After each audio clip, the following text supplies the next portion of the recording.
वृंदावन वो पवित्र स्थान है जहाँ भगवान कृष्ण ने अपनी बाल लीलाएं की। यहाँ की हर गली, हर पेड़, हर पत्थर कृष्ण की कहानियां सुनाता है। राधा कृष्ण का प्रेम, वृंदावन राधा और कृष्ण के दिव्य प्रेम का प्रतीक है। यहाँ का वातावरण प्रेम और भक्ति से भरा हुआ है। आध्यात्मिक शांति, वृंदावन में आने से मन को शांति मिलती है और आत्मा को तृप्ति मिलती है। यहाँ का शांत वातावरण और मंदिरों की मधुर ध्वनि भक्तों को एक अलग ही दुनिया में ले जाती है। दिव्य ऊर्जा, वृंदावन में एक विशेष प्रकार की दिव्य ऊर्जा का अनुभव होता है जो भक्तों को भगवान के करीब महसूस कराती है। वृंदावन में लोग क्यों दीवाने हो जाते हैं?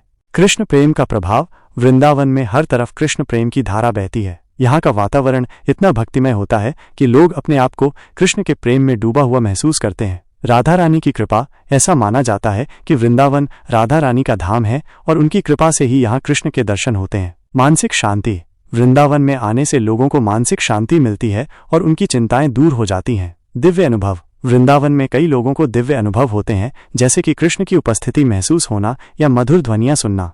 वृंदावन से जुड़ी राधे कृष्णा जी की सच्ची कहानी, वृंदावन में कई सच्ची कहानियां हैं, जिनमें से एक है बांके बिहारी मंदिर की कहानी।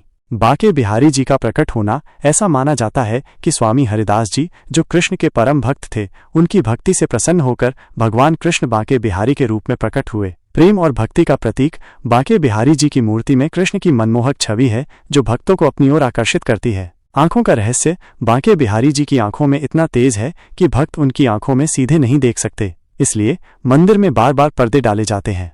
वृंदावन में ऐसी कई कहानियां हैं जो कृष्ण के प्रेम और भक्ति को दर्शाती। आंवले की एकादशी का व्रत फाल्गुन माह के शुक्ल पक्ष की एकादशी तिथि को रखा जाता है। इस व्रत में भगवान विष्णु और आंवले के पेड़ की पूजा की जाती है। इस व्रत का बहुत महत्व है और इसे करने से सभी पापों का नाश होता है। आंवले की एकादशी व्रत कथा, प्राचीन काल में वैदिक नामक एक नगर में चंद्रवंशी राजा राज्य करते थे। उनके राज्य में सभी लोग भगवान विष्णु के परम भक्त थे और एकादशी का व्रत पूरी श्रद्धा के साथ करते थे। एक बार फाल्गुन माह की आंवले की एकादशी पर सभी लोग व्रत रखकर भगवान विष्णु की पूजा कर रहे थे। उसी समय एक शिकारी वहां आया जो भूख और प्यास से व्याकुल था। शिकारी ने देखा कि सभी लोग भगवान विष्णु की पूजा कर रहे हैं, तो वो भी उनके साथ पूजा में शामिल हो गया। शिकारी ने भी व्रत रखा और पूरी रात भगवान विष्णु के भजन कीर्तन में लीन रहा। अगले दिन जब शिकारी ने अपना व्रत तोड़ा तो उसे बहुत शांति और आनंद का अनुभव हुआ। कुछ समय बाद शिकारी की मृत्यु हो गई और उसे स्वर्ग की प्राप्ति हुई।